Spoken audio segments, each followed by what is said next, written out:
Welcome aboard, Lee Grant. Welcome aboard E2247. Welcome aboard, para ver, Lynn Hasley Taylor. How you doing, Lynn Hasley Taylor? Deb Denny is in the house. How you doing, Deb? AVQ, of course, is in the house. El Senor Michael Rutnan. And our one and only beautiful Yvette Avery Herod. How are my peeps doing? Before we all get started, please remember in that YouTube channel, please give us that up arrow on YouTube. Please give us those likes on Facebook, and give us whatever you can on Twitter, tweet, Twitch, everything else. Anyway, with us as well is la señora Melanie Keelan de Barcelona, Spain. ¿Cómo está mi amiga favorita de Barcelona? ¿Cómo estás?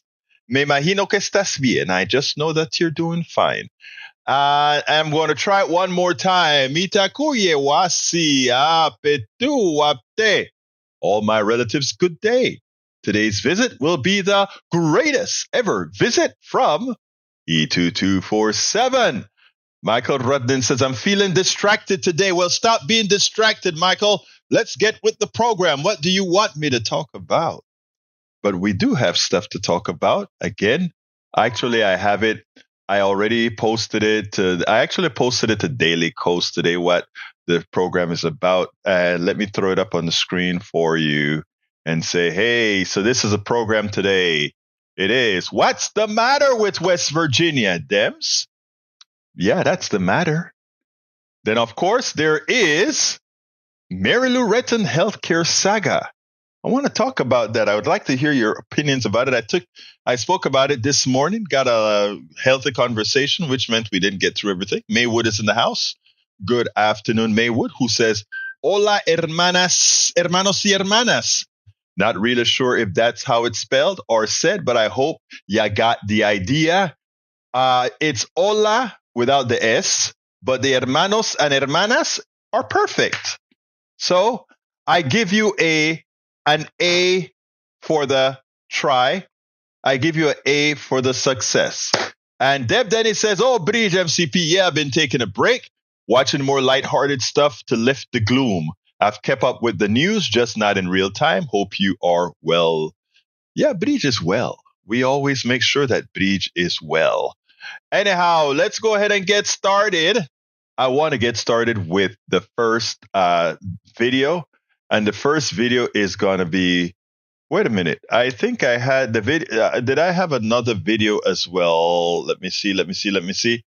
Yeah, let's go ahead and start with the video that I was to do yesterday to show the sycophancy of a representative here.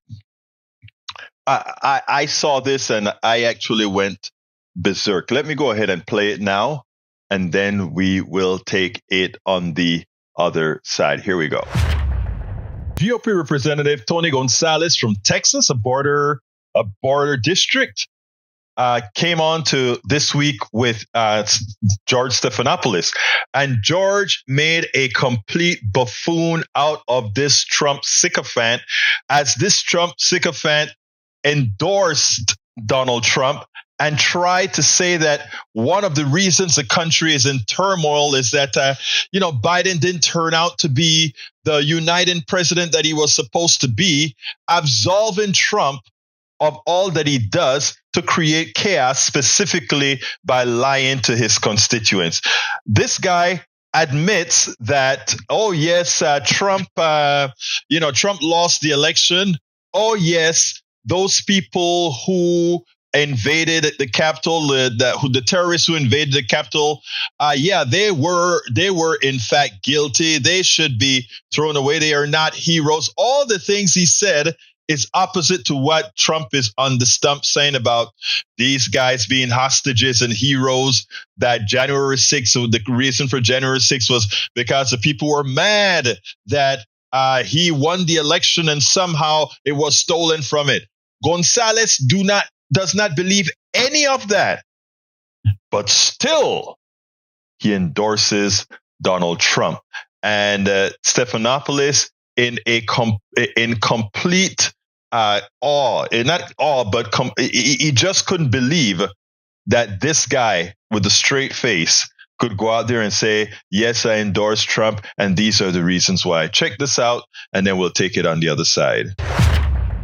January 6th. You called that one of the darkest and lowest days in American history. What do you make of the new reporting? As far as this January 6th new details coming out, I was there. And so, the day before, I sent my family home because I felt they were unsafe.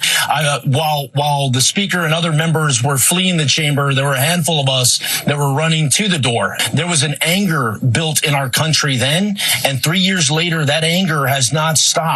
There's this division that continues to get fueled. You also called the rioters domestic terrorists. But President Trump calls that day not a dark and low day. He calls it a beautiful day. He also calls those people you call domestic terrorists hostages who deserve pardons. So you've endorsed President Trump. Do you now agree with his belief that January 6th was a beautiful day? Well, George, Donald Trump wasn't responsible for January 6th. The anger in this that was built up by people that no longer believe in the system are what was responsible. And that hasn't changed. More and more people do not believe in the system. My district, which is 42% of the southern border, 70% Hispanic, people aren't talking about January 6th. They're talking about feeling safe in their homes. They're talking about putting food on the table, keeping their kids safe in school.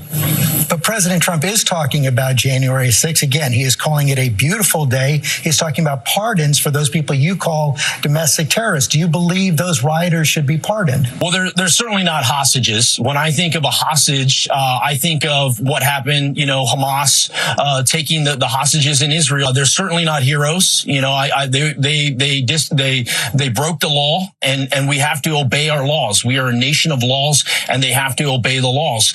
I'd also understand we never got to the root of why they did that. It was always kind of a brush over, and it immediately went into politics. If we continue to kick the can down the road and not get to the root of the issue of why people are angry, it's going to create more dangers. Well, but Congressman, hold on a second. There's a lot of evidence. There's a lot, and part of the reason they were angry is they were fed a lot of lies about the election from the man you now support to be president again. Well, they felt as if President Biden stole that election, and nothing has changed since then. But wait, did President Biden steal the election? Of course not. Of course he didn't steal he's the president of the United States. But Senator Biden was this bipartisan deal-making individual that everyone thought they were going to get. President Biden has turned out to be much different. Now, I hope that changes, right? We have some very big ticketed items, this national security package. I mean, when people are angry, they do desperate things. But, sir, that anger is being stoked by the man that you have endorsed for president of the United States. That's what I don't understand. You've been very forthright here. You've called the rioters domestic terrorists. You've said they're not hostages. President Trump says they are hostages, says he's going to pardon them. You've called it a dark day. He calls it a beautiful day. I don't understand, given all that, why you've endorsed him for president of the United States. I think back to the policies when President Trump was in office, and I think back to my district. We did not have the border crisis that we have now. We did not have the humanitarian turmoil. We did not have the chaos. That's the number one thing. I don't disagree with you. I think people want solutions, but how can you have solutions if you can't agree on something as fundamental as the peaceful transfer of power? I do think that's fundamental, but it's also an election year. So you're going to see everybody throw fuel on the fire. If you want to bring people together, if you want to solve these problems, doesn't the responsibility begin with not endorsing a candidate for president who's spreading lies about the last election? This is what I've learned about endorsements. You get all their enemies and hardly any of their friends. Endorsements are just a piece of paper. But I do endorse President Trump. What he's talked about, if he's president again, is suspending the Constitution,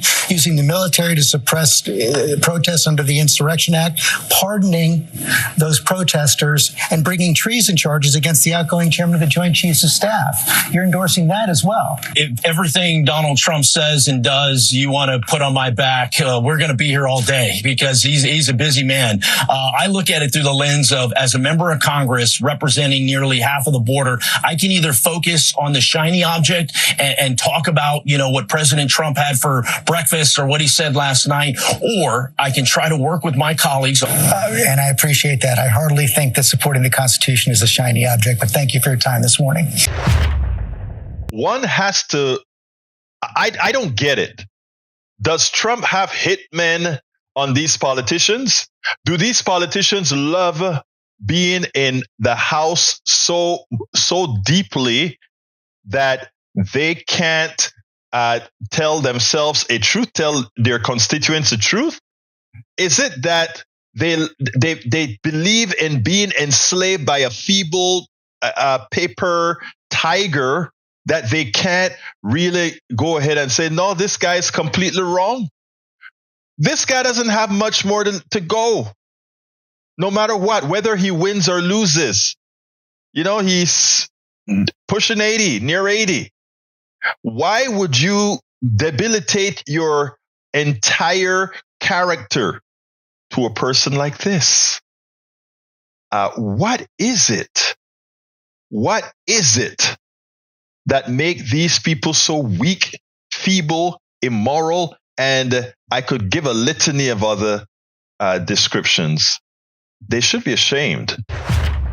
Of course they should be ashamed. And, the reason I played this tape, I also played this yesterday, but the reason I played this one is just to show you the pretzels that these guys have to wrap themselves into as they endorse Donald Trump, even after saying the things that they said. Stefanik is now a complete sycophant, even as she called them back then insurrectionists and that they should be thrown away. She's singing a different song today. There's tape, folks. There's tapes. There are tapes. There are videos that show you're speaking out of the two sides of your mouth, Anyhow, second subject. And by the way, folks, if you want to call in, give me a call, 281-823-7747. Again, that number is 281-823-7747. And I'll take your call.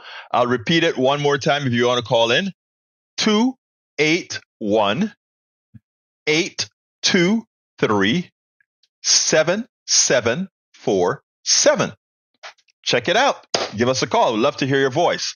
Anyway, our second subject is about Israel.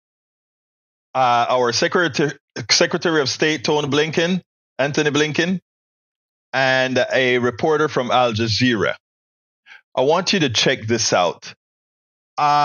This one hurts. And if you're Palestinian, or if you are, here's the thing that I don't think a lot of people understand.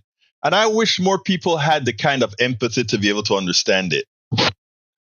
One, prejudice, racism, disregard, and these types of things many times go sort of unnoticed if you just can't share your humanity with somebody else, right? A lot of times for you to be able to embrace humanity, you have to see yourself in that person. I can look at every single person on my chat right now, and I can feel your humanity. I feel your thought processes, whether you're right, left, in the middle, or whatever. I can empathize with your humanity.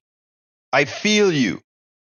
If one of you tell me XY happens, I can feel that as a human being. I may not feel it as a woman. I may not feel it as a gay woman, a white woman, a black woman, or whatever, but I can empathize, and my feeling then can actually see it.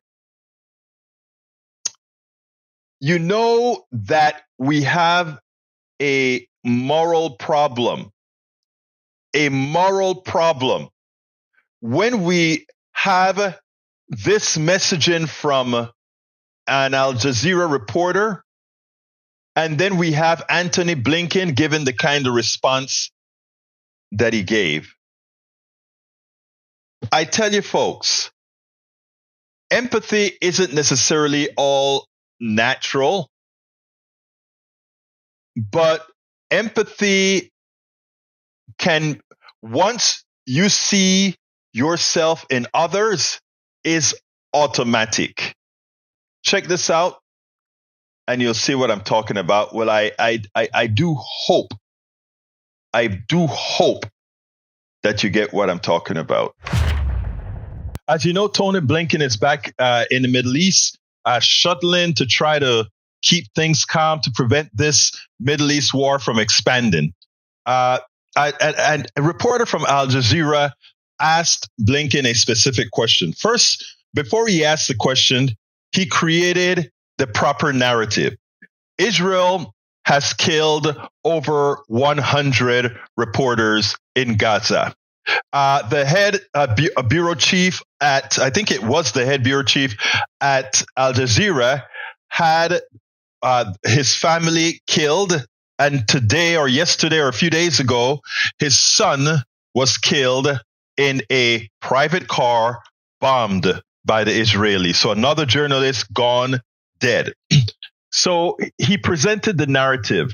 Not only did he present the narrative, he reminded Blinken that over 20,000 Palestinians were murdered by the Israeli IDF. They also pointed out that Israel is decimating the entire Gaza Strip, and that people have nowhere to return to. Their homes are all decimated. He points all this out. And he pretty much asked, why is a superpower like the United States not abiding by the ceasefire that the United Nations pretty much voted for, or pretty much is asking for? And the tone, I want you to listen to this. The tone deafness of Tony Blinken is absolutely deafening. Please listen, and then we'll take it on the other side. For the final question, Waleed Al-Amari with Al Jazeera.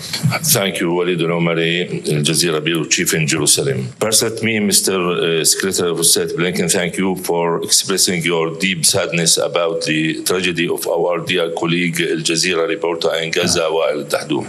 Wael has lost his wife and 3 sons and his grandchildren in an Israeli bombardment of the house where they were fled from the center of Gaza City and displaced to the southern Gaza Strip on 25th of October.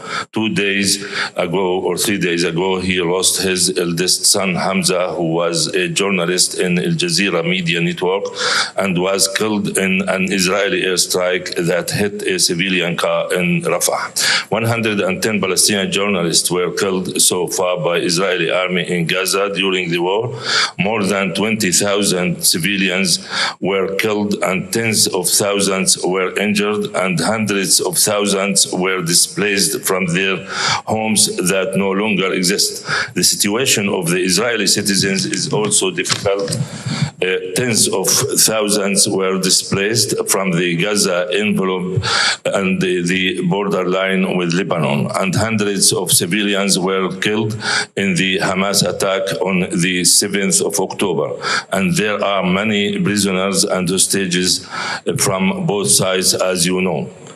My question, why do you, as a superpower and as leading force in the international community, not oblige the parties and especially the Israeli government to cease fire in Gaza and respect the United Nations resolutions and dedicated the peaceful solution instead of both sides continuing wash blood by more blood? The loss is that your colleagues suffered are unimaginable. And I have deep condolences for what he has suffered. I, again, can't even begin to fully imagine what he's gone through. And as I said again the other day to the journalists who've lost their lives or been injured in Gaza, we feel very strongly for them as well, and the essential work that they do is more vital than ever. We want this war to end as soon as possible. There's been far too much loss of life, far too much suffering. But it's vital that Israel achieve its very legitimate objectives of ensuring that October 7th can never happen again. And we believe they've made considerable progress toward that goal. At the same time, I think it's very important to remember that everyone has choices to make, and that includes Hamas. Hamas could have ended this on October 8th by not hiding behind civilians, by putting down its weapons, by surrendering, by releasing the hostages. None of the suffering would have happened if Hamas hadn't did what it did on October 7th, and had it made different decisions thereafter. So it's very important to keep that in perspective. And again, this could end tomorrow if Hamas makes those decisions. We will continue, as we've done, to give the Israelis our best advice about conducting this war in a manner that achieves the objective of making sure that October 7th can't be repeated, does better by protecting civilians and making sure that people get the assistance that they need. Blinken showed no emotions that 20-something thousand Palestinians were murdered by the IDF. He showed a little bit of compassion for the reporters who got murdered by Israel by bombing civilian cars. Yes, he showed compassion for that. But for the thousands of babies and mothers and women and men, no compassion. The only thing he says is Israel has the right to prevent Hamas from ever doing this again. How brain dead could that answer be? First of all, he has to know that by killing all those Palestinians, even if they are human shields, are simply going to create more terrorists. It doesn't create the love in the heart of Palestinians when you have an oppressor come and murder 20-something thousand of you. It doesn't do that. It also is completely brain dead when he says Hamas can stop this tomorrow. If they just turn over the hostages and turn themselves in, it's all over. We will stop it. We will stop it. If that turns out to be the case, we will stop doing this.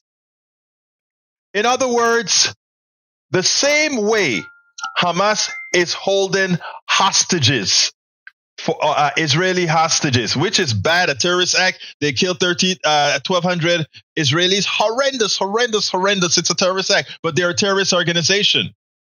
And now Israel is saying, just turn yourself in and we'll stop killing all those Palestinians that's hiding behind you, that you're hiding behind. As opposed to saying something sensible like, we will have a surgical warfare with Hamas. In other words, where possible, we'll bomb the tunnels, we'll have clandestine operations to go in there and surgically remove them so that they can't use Palestinians as shields to protect themselves. And you know what happens when you do that? Palestinians see, Israel doesn't want to kill all of us. They're just looking for the terrorists for real, right? I mean, I know I'm making it overly simplistic because the bad blood is there. But to make believe like Israel has to kill these Palestinians to get to Hamas, and to make believe that Israel, the IDF is somehow a benevolent institution, when in fact, what they are doing, if you listen to the videos that they put out, they're out there talking about the Palestinians being animals, scraping them off to the sea, getting them to leave the territory. I mean, all kinds of things you hear the IDF and different people in the IDF releasing videos. There are videos out there showing how they just go and harass and destroy people, kill them at will. So to make believe like the Israeli military is this upstanding unit that won't do these massacres on innocent civilians is wishful thinking, or it's actually you putting your head in the sand. As Obama said, need the hands, it's clean on no side. But that said, there are, I repeat, over 20,000 dead Palestinians with their strip completely decimated, or 78% or more decimated. And then you have 1,200 or so Israelis that were murdered by terrorists. But Tel Aviv stands, Haifa stands, Jerusalem stands. No decimation in these places. You have to ask yourself, who is the aggressor? You have to ask yourself, are your eyes deceiving you? Or you are seeing a completely and entirely asymmetric war in which one side's war has turned into genocide. And that's what it is. One side war has turned into genocide. Hey, Alistair Water, I saw the call coming in, but with this system here, I wasn't able to, I don't have a separate channel. So calling in right during the video would have been problematic. Anyway, why don't you call in now again? 281-823-7747. Again, that is 281-823-7747. Anyway, yeah, Bridge, you are correct. Bridge says from E22 YouTube, there we go. Alistair is back again. Miss Alistair Waters, how you doing? Hey, brother. I'm okay. Sorry I didn't get the memo until just now. Yeah, I actually typed it in, but I guess you're driving. Yeah. I am. Well, I'm in the parking garage now, but yeah. What Antony Blinken said was worse than the hypocritical thoughts and prayers. And for him to say that this could end tomorrow if Hamas would stop doing. Pardon my language, but what in the hell is Hamas doing right now to Israel? What is Hamas doing right this second to Israel? Yeah, sending in rockets that are taken out by the Iron Dome that we pay for in the United States. By the Iron Dome, exactly. Right. And what I tell people all of the times, right, is look at Gaza and look at Tel Aviv, look at Haifa, look at all these other places. What you see is a decimated, crumbled Gaza, and people drinking at cafes in Tel Aviv, people drinking at cafes in Jerusalem, people drinking at cafes in Haifa. They are asking you not to believe your eyes as to what's happening. And I cry for my Palestinian brothers. And I don't know if you heard when I talk about humanity earlier. I did. And my thing is, how can you listen to what happened? Know that it seems to me we have not had a killing feel on journalists like we have in Gaza, on a percentage basis, on the size of war, etc. To watch all those journalists be killed, Al Jazeera's chief, whole family got blown up. His son got blown up. What's the probability in such a short time for all of that to occur if it's not targeted? And I'm not saying I have any specific evidence of it being targeted, but a lot of times they say if it looks like a duck, if it quacks like a duck, it is a duck. I do know that there is no journalism going on in Israel proper without Israel's consent to what is being told by journalists. Yes. Now they can't report on facts inside Jerusalem. Right. They can't report on facts inside the country of Israel. They have to do it outside of Israel. Yeah, it is a shame what's going on. And, the thing about it is the following. What gets me is the following, Breach. We, the average American citizen, is going to pay for Israel's carnage in Gaza. Because what this is going to do is, look, Panamanians are pretty passive people. So when they blew us up, they kind of knew that we're not going to strap bombs on and get onto airplanes and all of that. For some reason, that isn't in the nature of Latin Americans, because likely history, etc. But that is what's in store for us going forward, because we are legitimately complicit in what Israel is doing, and what Israel is doing is blindly killing, and under the pretext that Hamas is hiding behind them.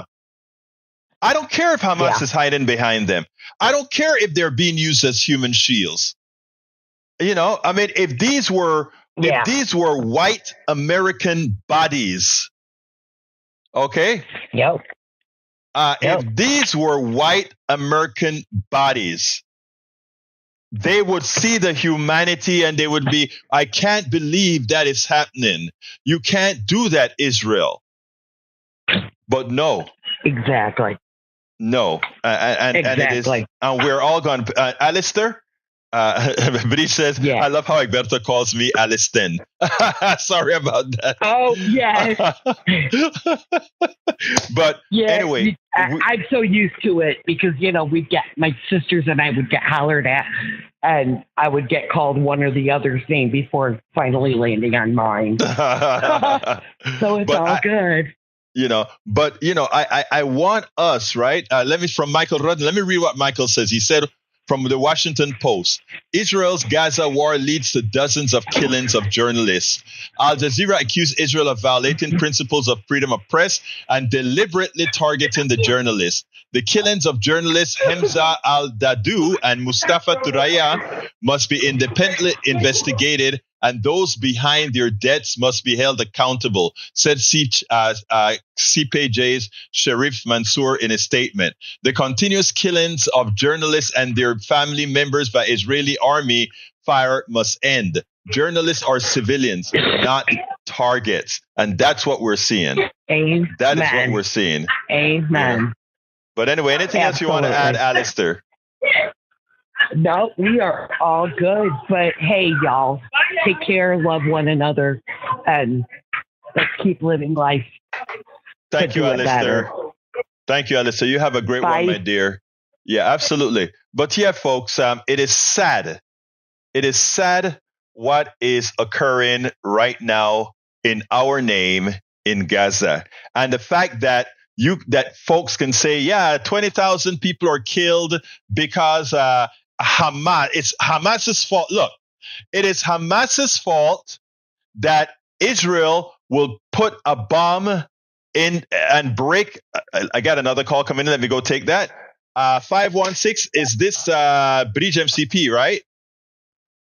No, it's Allison. Oh, Allison, you called That's again? A joke. Oh, no, I know it was you. Don't do that to me. I knew you know. It just cracks me up when you talk to how you say my name. When you talk to me, you say her name. I'm getting old. What can I say? What can I say, Bridge? What can I say? I'm older. Hey, anyway, beautiful. Talk to me. I just wanted to comment on something that Allison said, that she's correct, but she didn't say the word. The reason why you're not hearing journalists in Israel is the old-fashioned propaganda. They did the same thing in Northern Ireland. They could not. They would not let them broadcast or show anything unless they switched it to propaganda. And that's what's happening in Israel. So people are not seeing the real thing, reporting the real thing. They can't report it. Like you said, why isn't Jerusalem bombed? Yeah. Why isn't the Holy City and all these other places bombed? They can't. They would bomb them. Hamas would definitely bomb them. I mean, they would. But Jerusalem, if I'm right, Jerusalem is a protected area for all religions. Right. I mean, all three. So, I mean, no one's getting the point, like you said before, about empathy. You're not a woman. You're not this. You don't have to be a woman. You're a human. That's where empathy comes from, just by being a human. So the thing is about Israel is that we spoke about this before. They knew a year ago. They had it written down about genocide. Mm-hmm. They were just waiting for it. Now, I don't know how they got the plans. Some people say Trump gave them secrets. I don't know. I don't know about that. But they knew. They've always wanted this. They've always wanted this, and now they're succeeding. And Biden is in a tricky place. I don't like what he's doing. I don't like Blinken. I watch his body language. He kept him putting his head down. That tells me something. But they're in a it's not our country. It's their country. Mm-hmm. But with one phone call, I mean, the UN, the African nation, everybody is calling them on it, and we won't do anything. So that tells me he can do it. He may have, I don't know, but he can stop it. Let me tell you something else that happened, Vrij. Let me tell you something. This is important. Israel has stopped giving the Palestinian Authority their monies. Okay, the money that they're supposed to give the Palestinian Authority to function, Israel has held that money hostage. Right? America is telling Israel to release the money to the Palestinian Authority so that they can govern. All right. Again, it's telling Israel release the money to the Palestinian Authority so they can govern. And a reporter asked Blinken, why isn't he telling, or why isn't Israel releasing it?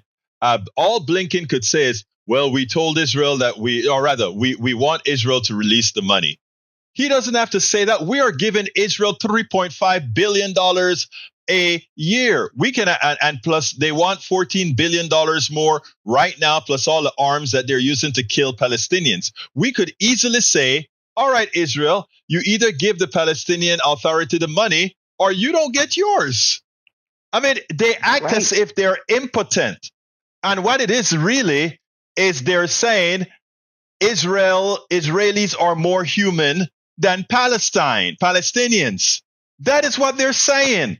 The mere fact that you can look and say 20,000, 23,000 dead people and somehow equating it again. Look, what I want all that are popping into the chat right now, that are popping into the screen right now, understand this. I don't believe in terrorism. What Hamas did was terrorism. What Hamas did was murder. But if you are going to say what Hamas did was terrorism, murder, etc., what Israel is doing is more than 10 times as bad as what they're doing than what Hamas has done. And if you can't see that, if you look, saying? Go ahead. I was going to say, what is that old saying? You don't bring a gun to a knife fight. Right. If you don't bring if you can't look into Gaza and see cracked and dead babies, cracked and dead women, cracked and dead people, buildings falling down, buildings decimated as far as the eyes can see. And then you go 5 miles further to the east or so, to the east, and you see cafes are open and freeways are open and people are sitting down and eating just fine a few miles away from Gaza. And then you are telling your people somehow that you are not the aggressor. They are. They are getting bombed they're being pulverized. Their people are dying. The journalists. How do you look at that and be honest and moral and not say, no, there's something wrong here. The words do not match what my eyes are seeing. Go ahead, Breach. They can do it because they hate them. That's exactly. Why. It's easy. I mean, in Northern Ireland, and I hate to keep bringing it up, but it's a small. You place, have to. In Northern Ireland, it was only a mile away, and they were bombarding and killing Catholics and Irish. I say because I remember the British. And it's only a mile away. And they will be eating dinner like no big deal. And every Irish person, man, not women, were put in prison, no trial, no jury, just put away for life. Nothing. And no one spoke about it. No one said anything. Right. No one did anything about it. Yeah. And they're sitting there eating dinner like, oh, pass the potatoes, blah, blah, blah, because they didn't like them. Right. They didn't care. And it's amazing, right? We protect Israel under the Iron Dome. They are safe from the rockets that Hamas are trying to get through to have commensurate damage. They are protected. But somehow Welcome aboard. Paul Fleming just came in. He says he's late. Hey, Michael Rones says, Egberto, there are people under those down buildings. It's why the 23,000 death toll is likely underestimated. I agree. It's also important to reiterate 2/3 of the dead are women and children. Exactly. Again, I heard the death toll yesterday was up to 30,000. Yeah, you said that on the show yesterday. Or you wrote that in the chat yesterday. But here's the thing. Here's what I want folks to get. Americans and people of good conscience that are listening to this and this podcast heard all over. Please don't let a false narrative deceive what your eyes can see. Don't let a false narrative deceive that 23,000 dead women, children, and men are exactly a lot more than 1,200 that were killed by Hamas. Let's not fool yourself. Israel knew that Hamas had a plan. They had the Hamas plan. Israel was facilitating the Netanyahu government was, and this is not new. This is not conspiracy theory here. Netanyahu was allowing the facilitation of money to go to Hamas from Qatar, either from Qatar or from the United Arab Emirates, one or the other. I mean, these are written, explained, and understood facts. So when Israel likes to say that the blood of those dead Palestinians are on Hamas because they're used as shields, should we say that those dead people that Hamas kills blood is on the hands of Netanyahu for having known that, for having allowed Hamas to exist so that there wouldn't be a two-state solution? God, I tell you. Well, why would they use the excuse that the Palestinians are being used as shields and then kill them all? Now they're not shields anymore. Yeah. So now they're not. Do what they want. I want to address. I don't want to take up your time of your show. Thank you very much for calling in, Bridge. I love when people call in. Actually, I simply love it. Thank you so kindly. No problem. Take care now. Let's get some other things here. Okay. Dev says not a single Arab country will accept Palestinian refugees. There's a question. There's an answer to that. And the reason why is the following. Who supports the vast number of Palestinians? We are in need of employees in America, and we won't take those people that are on our borders. America, Deb Denny, my beautiful Deb Denny, America won't take the people on the border in as much as we need their labor. We do need their labor. We won't take them, but let me tell you the worst part about that, Sister Deb Denny. These people are on our border because of American policy in Haiti, American policy in Cuba, American policy in Venezuela, American policy in Guatemala, Honduras, El Salvador. Starting with Haiti, what the treaty did with rice created the problem with having farmers dislocated. Look, we can go into a lot of that, but what we don't get here, Sister Deb Denny, is information. And that's why I hope that we here can provide information not given to you by the mainstream media to enlighten folks to understand our border problem that Republicans are always screaming about. They don't tell you the next layer. They don't tell you why we have a border problem. They just want to shut the border down. So we effect bad policy around the world. We shut the border down. What do you think happens then? What do you think happens then? Okay. Same thing here with Israel and Hamas. Here, did you know, Deb, that Israel facilitated the funding of Hamas for the sole purpose of the existence of Hamas so that they would have an excuse not to create a two-state solution? Because if they had the Palestinian Authority, which was an organization they had a relationship with, they would have to do a two-state solution. But if Hamas stayed powerful, Nobody would want to negotiate with a terrorist organization. It gave them the reason why then there was no two-state solution. It is all documented, Deb Denny. Do you still feel the same way? Do you still feel the honesty of Netanyahu or his government? I don't think you can. Netanyahu got his people killed. He opened the door for the Hamas terrorists to come in and kill his Jewish brothers and sisters, our Jewish brothers and sisters. Think about it. Think about what goes through a person's mind that will do that. Think about it. All right. So I want everybody who's listening, and Deb, come back and tell me if you understood if you follow what I was saying, because I want people to understand. A lot of people want to try to make anybody who speaks against Netanyahu to be somehow anti-Semitic. Don't buy into it. We have to look forward, be moral, be honest. We have to look forward, be moral, and be honest. Let's see. Deb Dennis says, I know about the Latin community and our interference. I also know about Netanyahu's collusion with Hamas.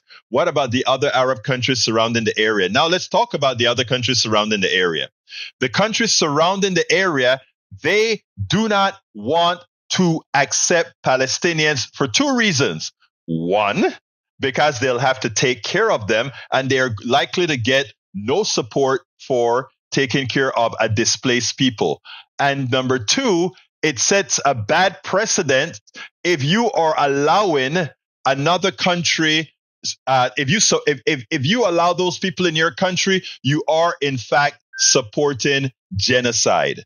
And let me put this on. It's on the screen. We are not Netanyahu in Israel. We are not Hamas. I love that. I love that one. That's a good one. In other words, don't let the Netanyahu Hamas thing fool you. There are so many of our Jewish brothers and sisters are in pain for what they're seeing in Gaza right now. I know them personally. What percentage of Gaza casualties are Hamas fighter and terrorists? Not many. Not many. Again, not many. Not many. So it is important. And again, remember now, Deb, if other Arab countries just open their doors for Palestinians to move in, two things. It's a burden for you to relocate people of another country in your country in that form. Number two, you will be justifying the Israeli genocide by saying we can kick you out of your land because of who you are. So that's your answer right there. All right. There's one more subject that I want to cover. Actually, I have several, but I'm going to cover this one. And this one is healthcare with Mary Lou Retton. All right. Mary Lou Retton, I've been following Mary Lou Retton. I love Mary Lou Retton, one of our best gymnasts out there until, of course, what's her name that came out now? God, what? Where's my mind? The current star. But anyway, recently she got some sort of a lung disease, pneumonia, and she was hospitalized. They said she was near death, and the numbers and the bill was rising on her. And her daughter put out a similar thing to GoFundMe, and she collected $460,000. That's how much people love That's how much people love Mary Lou Retton. But the question is, one of the newspapers, they asked her what she did with the money. Okay, I think it was Newsweek or one of the newspapers. Actually, it was. Let me pull it up on the screen. I think it was US Today. USA Today asked what she did with the money, right? And they didn't quite say how they spent the money or anything like that, but they did say that whatever is left over from paying her bills, that they would donate it to other people. But here's the thing. Mary Lou Retton, apparently after realizing that somehow she was being reviewed, people are starting to probe her story. She did a softball interview with NBC yesterday. And in that interview, or CBS, I don't remember which one it was, in that interview, they asked her, you didn't have insurance? No. Why didn't you have insurance? She said, I've had 30 surgeries, and because I have pre-existing conditions, it would have been too high and I couldn't afford it. This is a woman who lives in a $2 million home. And by the way, I want a healthcare system where it doesn't matter that Mary Lou Retton has a $2 million homes or anything. I want her to go in with a card and be able to get good healthcare. That's what I want for every single American. But she goes and on TV and misrepresents the truth. I don't know the complete truth, but when she goes out there and says, I could not afford insurance, when Obamacare is there, and as USA Today did their research, found out that she qualified for a policy that would have cost anywhere between $500 and $600 a month. But she goes on national TV with her prowess, with her notoriety, and tells Americans that because of pre-existing conditions, she could not get insurance. Folks, yeah, we're kind of a little bit out of time for the topic, but I'll start it off tomorrow on this subject. But I want all of you to do your little bit of research, if you will, and think about this. She went on national TV and told something that isn't accurate. Obamacare, a policy that she, I understand, spoke against, got rid of pre-existing conditions as a reason for you being denied private insurance. They couldn't do it anymore. They can't do it anymore. But she went on TV and said that. But we'll talk about that. We'll talk about this subject tomorrow. We'll talk about this subject tomorrow. So Mary Lou Retton revisited tomorrow. Deb Denny says both Palestine and Israel have refused a two-state solution at different times for different reasons. There's equal blame on both sides. However, Hamas wants to eliminate Israel, not vice versa. Actually, that's not true, Deb. Israel just came out with their map that Netanyahu presented to the United Nations, and it was simply Israel from the river to the sea. There was no Palestine in the Israeli map. So Hamas goes out and says, hey, we don't want Israel per se. We want Palestine. Israel just goes ahead and shows what the map looks like. Israel. So I mean, as Obama said, there's blame on both sides. But here's what is the reality.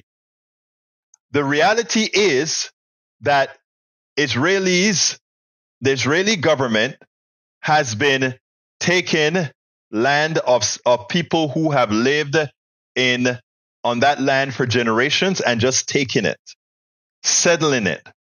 There's no argument about that. That is what Israel has been. Look, this isn't an anti-Jewish thing at all, Deb Denny. I want you to be absolutely understand where I'm coming from. I'm coming from where, Norman Solomon. I brought Norman Solomon onto the show. Norman Solomon is Jewish, and he's taking the same position that I'm taking. And I have make sure that I clear all these things that I'm saying with my Jewish brother and sisterhood. Okay? So, Israel, as far as a two-state solution from the current leadership in Israel, that's a no-go. You know what they said? They said they have to re-educate Palestinians first. Wow. The gall, the presumption. But anyway, we'll continue with Mary Lou Retton tomorrow. And I want to thank everybody that came to the program today, all the chats, people that left information in the chat. And I want to ask you so kindly to please support our program. Some of Palestine was purchased by Jews from Arabs. Most of it was taken, Lee Grant. That's a statement of fact. Please just check that. It's a statement of fact. You know, we can't sugarcoat this stuff. We really can't sugarcoat this stuff. And we have to start from a position of truth, honesty, and morality. All right, folks, if you want to support the program, and I'm asking you to support the program, please go to politicsdoneright.com/support. That is politicsdoneright.com/support. And it gives you all the different methods in which you can support our program. A lot of different ways to support our program.